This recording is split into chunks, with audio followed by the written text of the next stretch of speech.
This message comes from NPR sponsor Neutral, offering organic, pasture-raised milk that is carbon neutral certified. Every carton of Neutral milk supports carbon reduction projects on family farms across the country. Find Neutral at Whole Foods, Sprouts, and other natural retailers.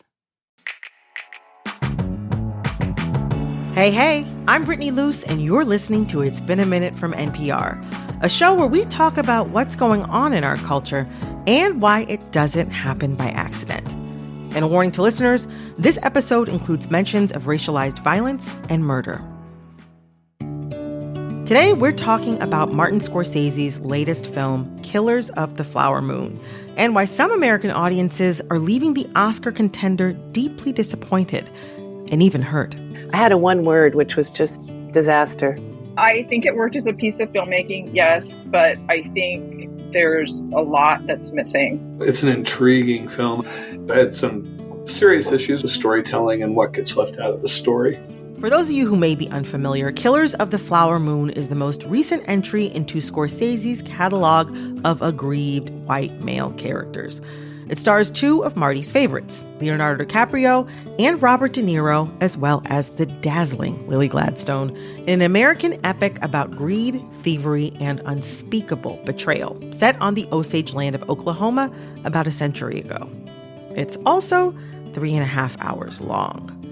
I'm here to speak with Molly Burkhart, whose sisters and mother is dead. She's my wife. Now, I'm a longtime Scorsese fan, so the running time didn't bother me so much. I found Killers of the Flower Moon to be an impressive feat, beautifully directed and superbly acted. It felt like after years of showing white men as the hero, Scorsese subverted expectations to paint them as villains. But still, like so many viewers, I was haunted by the story of Killers for days after I saw it. Based on the Pulitzer Prize-winning book of the same name, the film tells the story of the reign of terror in the plains of Oklahoma. From 1918 to 1931, over 60 members of the Osage Nation were murdered for their land and their oil wealth by white settlers.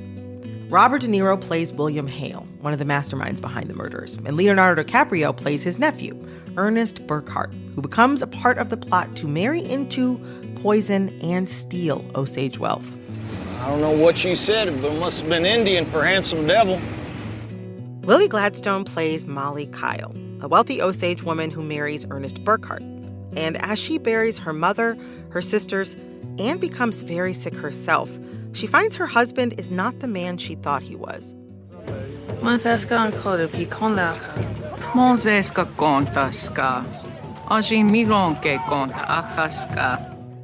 Killers of the Flower Moon has received many a rave review, and it's primed to become an Oscar favorite. But critiques of the film have also run deep, raising hugely important questions about our movies and their inability to grapple with the American destruction of Indigenous communities, even when the very best filmmakers try their very best. That's the view I'm unpacking today with three incredible guests. Liza Black, a history professor at Indiana University Bloomington and Cherokee Nation citizen, Nancy Marie Mithlo, a gender studies professor at UCLA and Fort Sill, Chiricahua, Warm Springs Apache citizen, and Robert Warrior, who teaches literature at the University of Kansas and is an Osage Nation citizen. Welcome to It's Been a Minute, Nancy Marie Mithlo. Good morning. And Robert Warrior, welcome. Good morning. And Liza Black, thank you so much for joining us. Good morning. Wonderful. Okay, so I would like to hear more from each of you about how you think the film works as a piece of storytelling about Native Americans and the Osage people. Unfortunately, in the U.S., these stories are woefully undertaught to non-Native people. And so when a movie gets made, it can become the de facto shorthand understanding of that history or of those people. Robert, you wrote a piece about how the film missed a huge opportunity to talk about the government's actual role in setting all of this horror up. There are so many different ways to tell an Osage story. I think that this one has been told before. One of the reasons why the federal government didn't show up in the first place is because the federal government is what initiated what was going on through policies. And I think one of the traps has been to presume that by talking about these murders, that somehow solves the problem. That the murders were solved and then the reign of terror was over. Nothing could be further from the truth. I think that that was a way to avert attention away from the underlying issues in federal policy and in the history, particularly of the Osages, but also within the larger history of Native American dispossession that led to this. Looking at how much focus the film puts on the whole plot for Ernest to marry Molly and then kill her for her inheritance and head rights, which is horrific in and of itself, it does set us up to miss the forest for the trees and not see the depth of the government's implication, which is an interesting choice because, of course, the last third of the film and also the point of view of the book Killers of the Flower Moon was really driven by this Texas Ranger U.S. Marshal who's been sent from Washington to actually fix things without really making clear just how much the government is implicated in also being the quote unquote bad guy of this story. We see the people who show up to take advantage of the situation, but we don't really see the actual bureaucrats who are there to make all of this work. And without the context of the presence of federal policy of the specific history, I think it limits the choices you can make about the story of their marriage. I mean, I think that their marriage is wrapped up in all of this. I mean, I'm just thinking aloud with you guys, but I think the marriage indicates choice, right? To movie-going audience, that they both had free will, okay? And they were both somehow equal. Like you were imagining that the Osage people and Burkhart, have somehow just accidentally, magically fallen in love. And that distorts the narrative. I think that's what you were referring to, Robert, because, there is no free choice for the Osage people at this point. It is a reign of terror at this point. And so the marriage trope, it doesn't look anything like a love story to me. Oh my gosh, Nancy, Robert, I am so glad y'all have brought that up because my understanding was that the love part, it was just something that Ernest told himself, as a self-delusion to continue doing whatever evil he was doing. But as I've seen more and more criticism of the film, the love story part continues to show up as something people are centering in the story. It's an accessory. It's an accessory to another hero's journey into the wilderness. It's basically a Western. I mean, give us a break. And if you're a hero, you got to find, a love interest while you're out there in the wilderness, having your journey with the exotic others, So it's all part of that larger narrative. Liza, I want to hear from you on this. How do you think that this film works as, a piece of storytelling about the Osage people and Native Americans? I think it did a terrible job, really, of telling the story, in spite of the tremendous effort that went into this film and the tremendous consultation with Osages that went into this film. Let me say that the Osages in this movie kicked ass. I mean, that scene where all the Osage men are just riffing, that's an incredible scene. So let's not forget that those folks did a great job in the movie. But I was really shocked by what I saw as a lack of storytelling, actually. I was very surprised there wasn't a narrator to help viewers manage all of these details. And I really want people to understand what Robert's saying is there's a lack of history in this film. And there's also a rejection of connecting this story to the present. These aren't policies that are of the past. These are policies impacting Osage people now. There's many other churches, trusts, individuals who are currently occupying head rights. So I would just beseech your good-willed listeners to engage with this. The Western, as you all have mentioned, is one of Hollywood's iconic genres, foundational genres, really. But it hasn't necessarily centered Native American stories or told them with a lot of depth or accuracy. How have you seen the representation of Native American people change over the decades in American cinema? You all have touched on some of the headlining tropes already, but I'd like to hear from you maybe more in depth. What are some of the tropes that emerge also when you think about that representation over the past 100 years? Nancy? I just want to get this out here really plain and clear. More images does not equate into more equity. right? And having a heightened emotion, which violence will prompt, does not equate into empathy.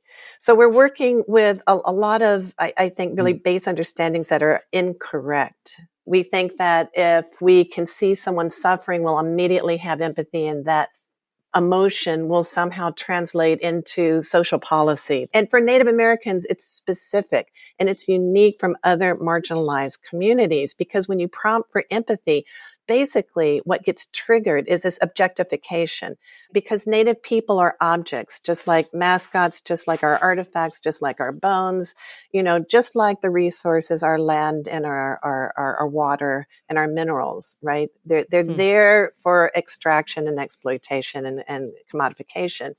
So Native people and the research that I've been pursuing with a social scientist, Sasha Sherman, basically can't be put in that same research category as any minoritized population in the United States, because people trigger differently with Native people. They objectify them more readily, and it has everything to do with the cowboys and Indians trope.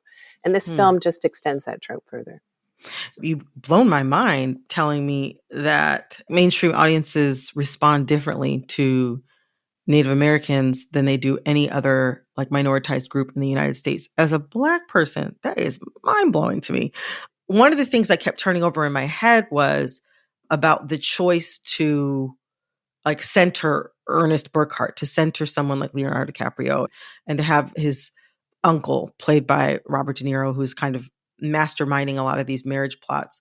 I kept thinking, well, it makes sense that Martin Scorsese would choose to cast those actors and have those characters be the center of the story in some way, because my assumption was if the story centered on the Native American characters, that the mainstream white film-going audience would over-identify with the Native American characters and see themselves as them without seeing themselves as party to the violence that was enacted upon them. And it's very interesting that you bring that up as something that you've seen in your work, like that can be a thing that happens.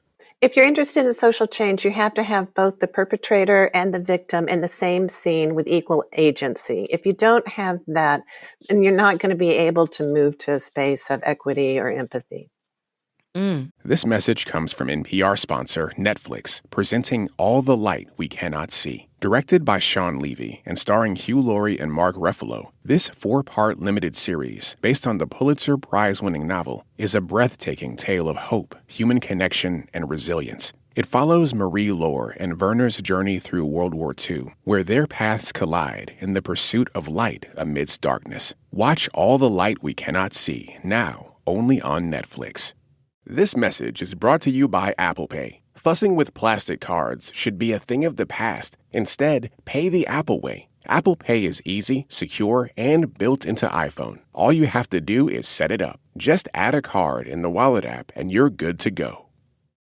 This message comes from NPR sponsor Neutral. Neutral offers organic, pasture-raised milk that is carbon neutral certified. They're on a mission to reduce the carbon footprint of agriculture by partnering with family farms across the country to implement carbon reduction projects. To learn more about how Neutral makes carbon neutral certified milk a reality, not by 2030 or 2050, but today, visit eatneutral.com or find Neutral milk nationwide at Whole Foods Market, Sprouts, and other natural retailers.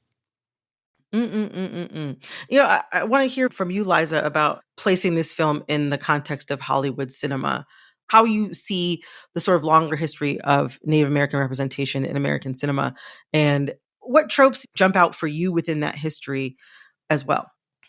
My question would be, how has the representation of white characters changed over the history of cinema? Because we've laid out a lot of problems with the movie, but I think another central problem to add to that list is the problem of white characters. I think that the movie refuses really to turn Ernest into a villain. I think it even refuses to turn William into a villain. And so I just really want to make it clear, I feel that the problem in the history of cinema is Hollywood's refusal to portray white characters as the premeditated murderers and dispossessors of Native people. This is what Hollywood is really afraid to do. That is such an interesting point. We think a lot about American cinema as a form of self-mythologizing when it comes to quote unquote American values or certainly American history. But there's almost like a self-infantilizing that you're getting at. Their agency to carry out these genocidal crimes is not being shown in a full-throated way. Is that what you're saying, Liza? Yes, and I'm dying to know Robert's thoughts too. Yes, me too. He's nodding a lot and probably has a lot to say. The part of the agency too here that is really particularly disturbing was the idea that I think the film portrays that the Osages didn't know what was going on. They didn't know. They knew people were being killed. Right. And that somehow, the one scene where they say, we would have gone out and killed these people, if we just knew who they were. Right. Right. But I think that they did have an awareness of what was going on. It wasn't that they needed to somehow figure out who are these individuals who are killing us. It's look at the system that's in place. And that somehow William Hale is enlisting all of the white people from the Osage Reservation at the time. All of them seem to be in the know that all of this is going on, and the Osages don't know. Listen, any reservation community I've ever been in, it's not as though that the white people in that community are more clued in to what's happening in it than the Native people. I mean, that goes back to a sort of Du Boisian double consciousness, right? You say like, Native people living in those environments, they have to have a double, triple, quadruple consciousness of the world around them, right? Yes. So I think that people had a really strong awareness, but you see this embrace in the film of William Hale and never sort of somebody rolling their eyes and going, oh God, this guy again, right? And why not that? Yeah, that was something that felt missing for me with the film. I think it also indicates a gap in perspective, but also in lived experience. Like if you've never really had to back channel in that kind of way, then why would you put it in your film? Right. Another question for you. Many critics and viewers, even those who appreciated the film, still felt like the Native American characters deserved more screen time, especially Ernest's wife, Molly, played by Lily Gladstone. Critics have also noted that in their depictions, the Osage characters still felt like they fell into the same stereotypical pitfalls for Native American women. They're victims or love objects. And this is a characterization that's not new, and unfortunately not uncommon in American cinema. How can we sort of break out of that kind of characterization? Narratively, what would you like to see done differently to break out of that while still telling a true story? Great question. I think this is not the movie to show that Native women are powerful, right? And I don't know how you could take that story and sort of say, all Native women are, leaders. I don't know that this would be the right movie or the right story to tell to show that Native women are strong and powerful leaders who are articulate and bold, which Native women are. But if he had found other ways to connect it to the present and sort of shown Osage women who are leaders, who are articulate and on the front lines of fighting for their nation, you could do it this way. But I think we have such a long way to go with representations of Native women, but I do think it's bound to Hollywood's refusal to let go of the white hero trope. A lot of times people think that the way to combat a film that they don't like is to make a better film, and that can sometimes be helpful. But even thinking about film itself as a medium and what it's built on and what the industry around it is built on, it's kind of antithetical to telling the kind of story that it seems like that I know I want to see, right? And that it sounds like you all want to see as well. Yeah, this conversation reminds me of when people talk about museums and how to decolonize them. There's never a thought for, well, are museums inherently a colonial institution, and are they like redeemable? I'd have to ask the same question with film, right? You've given film 100 years to tell the story of cowboys and Indians. Is the film industry taking its job as a storyteller really seriously, or has it relinquished that role to commerce? Because if entertainment means murdering Native women and men on screen, and you're going to eat popcorn and laugh, and somehow that's what America's ready to pay money for and what the industry is ready to invest millions of dollars in, then that to me is a sign of maybe the film industry is irretrievable at this moment. How do we make the media better for Native people? And the one thing I would say to everybody who's listening is, the one thing you can always control is what you're watching. And one thing, sometimes the best thing to do about bad media is to turn it off and to turn off the television You may want it to get better, but you can always turn it off and say, there's got to be something better to do with my time than watching this. Robert, Nancy, Liza, thank you so much for joining me today. This was a dream of a conversation, and I'm really grateful that I got to unpack it with you all. Thank you so much. Well, thank you, Brittany. Thank you all so much. Thank you, Brittany. I really appreciated our talk. Thanks again to Robert Warrior, Hall Distinguished Professor of American Literature and Culture at the University of Kansas and Osage Nation citizen.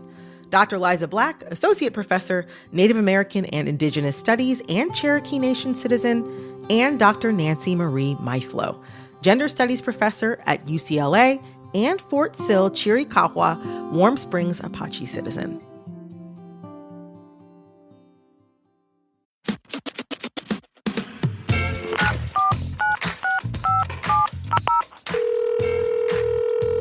Hey, Brittany. Hey, Brittany. Hey, Brittany. Hey, Brittany. This is Christina in D.C. I'm a producer for Code Switch here at NPR, and I've been following the story about Congress censuring Representative Rashida Tlaib over her comments on Israel and Hamas. And I'm wondering what your reaction was to that. It was a really big deal in Washington. Thanks. Oh my gosh, this is the first time I have gotten a Hey Brittany from a fellow colleague. Hello, Christina. Thank you so much for calling in with this question, because it has been on my mind. I mean, normally when you guys call me up, I got the answers. But today, I honestly just have more questions. So for those of you who don't know, censuring is, according to the U.S. Congress website, a formal statement of disapproval in the form of a resolution that is adopted by majority vote, which is what we saw happen with Representative Tlaib. The question I keep asking myself, though, is like, what does it mean that the only Palestinian American in Congress right now has been censured? Representative Tlaib has been calling for a ceasefire, and a big issue for Tlaib's opponents is her use of the phrase "from the river to the sea," which is a reference to the land between the Jordan River and the Mediterranean Sea, where Israelis and Palestinians live. The phrase has been a rallying cry for Palestinian self-determination we've heard at protests around the world. Many historians and scholars have pointed out that the phrase's history dates back to the 1960s and is based in Palestinian liberation from the government rule of Israel, but also Jordan and Egypt. And it doesn't necessarily call for violence. But recently, the phrase has come under fire, with some Jewish and pro-Israel communities interpreting it as a genocidal chant. A few weeks ago, the phrase was labeled as anti-Semitic on the Anti-Defamation League's website. Tlaib says she uses it in the spirit of peace and coexistence and has repeatedly condemned Hamas and the October 7th attacks. And even taking all of that into account, though, Tlaib is not the first or the only congressperson to ever use language or take a stance that their colleagues disagree with. That kind of comes with the job. It makes me think of something that I heard from Representative Ken Buck, a Republican from Colorado, who opposed the censure proposal against Representative Tlaib. He said, "It's not our job to censure someone because we don't agree with them." But even if we take a look outside Congress, right? In the past few weeks, people all over the world have been calling for a ceasefire. Hundreds of thousands of people around the world who have been protesting in the streets. But the thing is that a lot of times when people think of protesting and taking to the streets, they think of a radical position, something unpopular. But at this point, a ceasefire isn't even a radical position among American voters. Polling has shown that the majority of American voters across party lines, not just Democrats, support a ceasefire. I can't help but think of this popular saying in the disability community, "Nothing about us without us." It means that no policy should be decided without the participation of those directly affected by that policy. And I think that when America is at its very best, we see that at work. Christina, thank you so much for asking such a thoughtful and important question this week. It's something that's been on my mind, and I think it's been on a lot of listeners' minds too. And yeah, take care of yourself and have a good weekend.